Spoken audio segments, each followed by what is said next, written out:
The moment that changed everything did not come with thunder or tears or a dramatic confession, but with a soft smile that landed heavier than any storm. We were standing under the dim yellow light of a flickering street lamp in a quiet Midwestern town, the air thick with everything we had never said, when my best friend leaned closer and asked for a kiss in a tone so gentle it shattered the ground beneath my feet. Time froze. My heart forgot how to beat. The silence that followed was not empty. It was crowded with years of laughter, shared secrets, and a love that had been hiding in plain sight, waiting for the courage to be named. If you believe in kindness, second chances, and the quiet power of love that grows slowly, take a moment right now to like this video, leave a comment, share it with someone who matters to you, and subscribe to the channel, because stories like this exist to remind us that the heart always knows the truth before we do.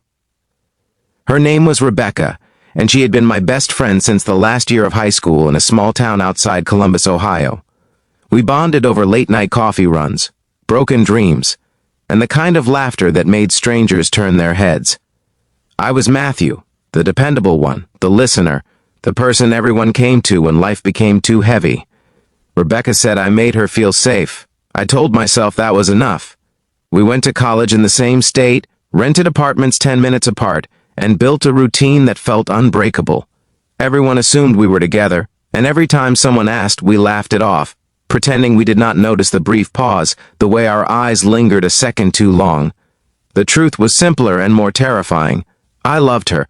Not the loud, reckless kind of love that demands attention, but the quiet, steady kind that shows up even on the worst days. I loved the way she hummed while cooking, the way she tucked her hair behind her ear when she was nervous, the way she believed in people even when they disappointed her. But I also loved our friendship, and I was terrified that admitting my feelings would destroy the one thing in my life that felt certain. So I stayed silent. I convinced myself that friendship was safer than heartbreak, that some loves were meant to remain unspoken. Rebecca had her own battles. Her parents had divorced when she was young, and she grew up watching love fall apart. She told me once, late at night on the hood of my car, that she was afraid of wanting someone too much. I remember promising her that not all love leaves.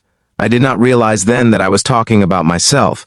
She dated other people, and I smiled through clenched teeth, offering advice I did not believe in. I dated occasionally too, but no one ever stayed long. Every relationship felt like a substitute for something I already had. The night everything changed came after one of the hardest weeks of our lives. Rebecca had just lost her job at a nonprofit she loved, and I had been passed over for a promotion I had worked toward for years. We decided to take a walk, something we always did when words felt too heavy indoors. The streets were quiet, the kind of quiet that makes you aware of your own breathing.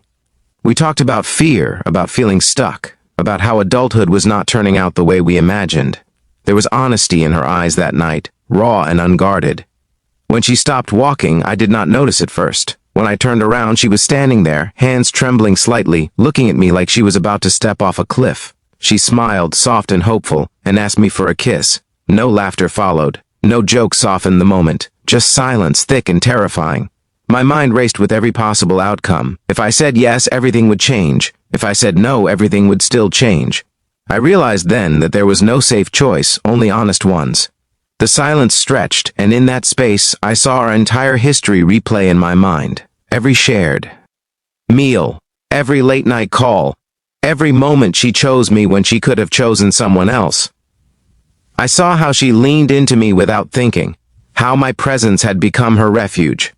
I also saw my own fear, the way I had hidden behind the label of friendship to protect myself from rejection.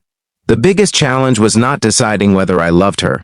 It was deciding whether I was brave enough to risk losing her. That night did not end with fireworks or easy answers. It ended with confusion, with both of us going home alone, our hearts heavier than before. The days that followed were awkward and painful. Our texts became shorter, our calls less frequent. The silence that once felt comfortable now felt like punishment. I missed her more than I thought possible. I realized that by trying to protect our friendship, I was slowly losing it anyway. Weeks passed, and something inside me shifted. I began to understand that love demands courage, not certainty. That holding back can hurt just as much as reaching out. I started writing letters I never planned to send, pouring out everything I felt, everything I feared. In those words, I found clarity. I did not want a life where I always wondered what could have been. I did not want to look back and realize that fear had made my choices for me.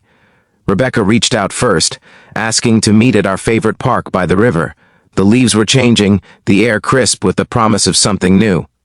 We sat on a bench where we had spent countless afternoons. There was nervousness between us, but also relief.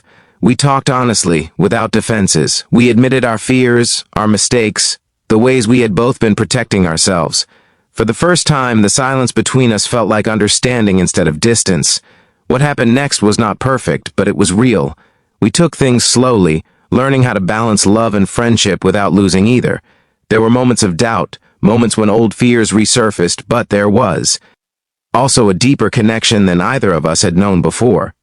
Loving each other did not erase our problems, but it gave us a reason to face them together.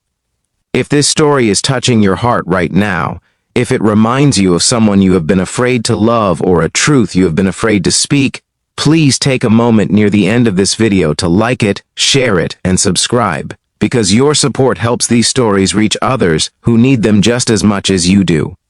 Our journey taught me that love does not always arrive with certainty or confidence.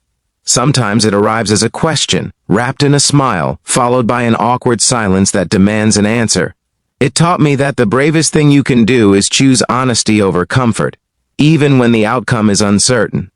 Rebecca and I are not perfect, but we are real. We are proof that some friendships are not broken by love, but completed by it. Before this story ends, I have one special request. Please comment below and share what you would have done in that moment of silence, or tell us about a time you were afraid to speak your heart, because your story might give someone else the courage they need. In the end, that quiet moment under a street lamp in Ohio became the turning point of my life. Not because of what was said, but because of what it forced me to face. Love had been there all along, waiting patiently for me to stop being afraid. And when I finally did, I realized that some silences are not empty at all. They are full of possibility, faith, and the beginning of a love that feels like coming home.